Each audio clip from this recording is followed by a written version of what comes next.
Tensions flared as the Lagos chapter of the African Democratic Congress, also known as the ADC, accuses the ruling All Progressives Congress of weaponizing state institutions to obstruct its scheduled meeting. The allegations, which include claims of venue interference and administrative pressure, have reignited concerns over political fairness and the misuse of public resources ahead of the 2025 elections. Now, joining me to discuss this is Gbadebo Rhodes-Vivour. It's the former Labour Party governorship candidate for Lagos State. Thank you for your time, sir. Good evening. Thank you for having me. All right. Now, there are concerns by the ADC in Lagos State ahead of its planned event for tomorrow, which, of course, you play a very pivotal role. What are these concerns? Well, the concerns can be itemized. Starts with the fact that we requested and notified the police, the Area M division in Alleges, that we are going to have a meeting in a particular field, and we're given verbal consent for it. We carried on with our plans. And then days after, we got another verbal communication after submitting all our letters and having them received, that the Commissioner for Police, Lagos State, has said that no political gathering can happen there. There was no verbal, there was no written communication to this effect. We just then realized at night, around 8:30, 9 o'clock, Thursday night, that personnel carriers have been mobilized to the field. Several policemen have been mobilized to the field, several Hilux vehicles, and a huge amount of police, almost 80 people, accompanied the 4 LCDA chairmen of Alleges, APC LCDA chairmen of Alleges, to that field, where they proceeded to harass members of the CDA on why they would rent out a space like this to the opposition party, and how it is not acceptable, or they will not accept for these events to happen there. Now, one must wonder why, with all the problems that these chairmen have to face, why are they so bothered by an ADC event? They are not a member of the party. Why would they come there in the company of several, over 80 policemen? And we then went there this morning to ascertain what is actually going on, to talk to the Area M command, to the Area M commander that was on the field. And when we had conversation, she said that the orders are from above. And the Commissioner of Police has asked to see me, that I should go and see him right away. We proceeded to leave to the Commissioner of Police in GRA Kejat this morning. We got there, I called him, he did not pick. I sent him a text, he did not reply. And we waited for 2 hours, to which we did not see anybody. And we eventually left. So that's the state of affairs now.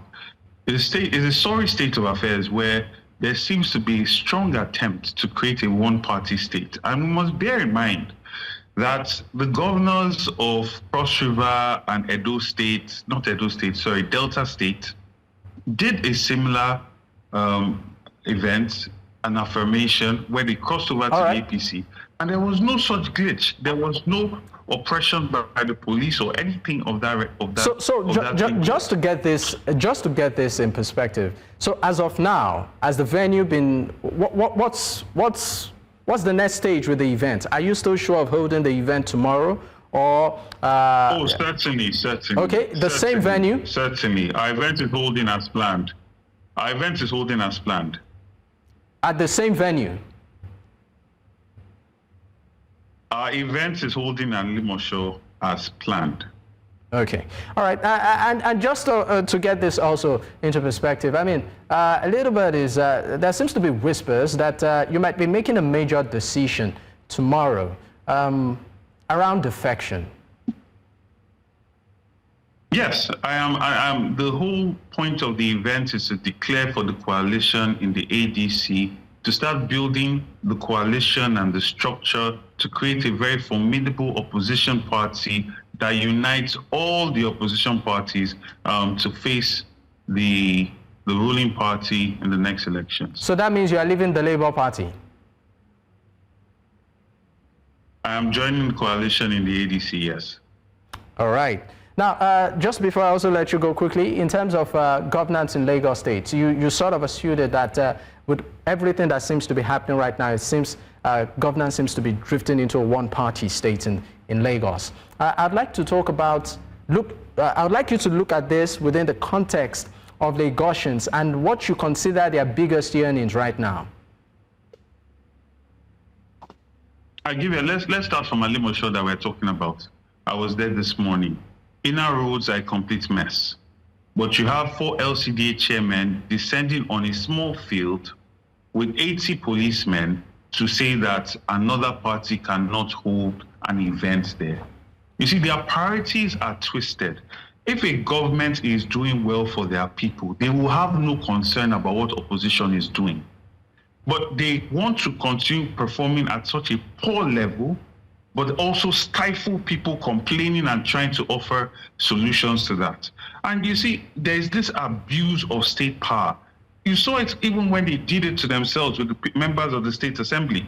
They democratically went through a process, and then the State Assembly was invaded. Their choice of a leader was turned around. And you see this constantly. You see what's happening in Kaduna when ADC tries to have meetings all over Nigeria. Yes, you see this oppression. And what is very interesting and ironic is that the president that we currently have, his claim to fame or his service to the Nigerian people was his apparent support and fight against the military. And it's almost as though you fought somebody and you became that person that you were fighting. Right.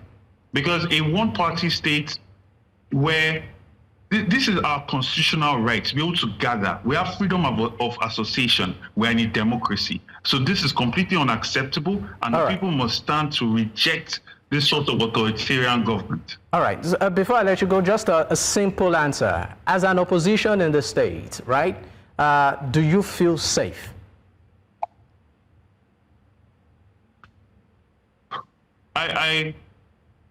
Do I feel safe? I don't know how many people feel safe in Lagos, but the fact of the matter is we're taking necessary precautions to ensure our safety. I cannot tell you that with what I saw today, I feel safe.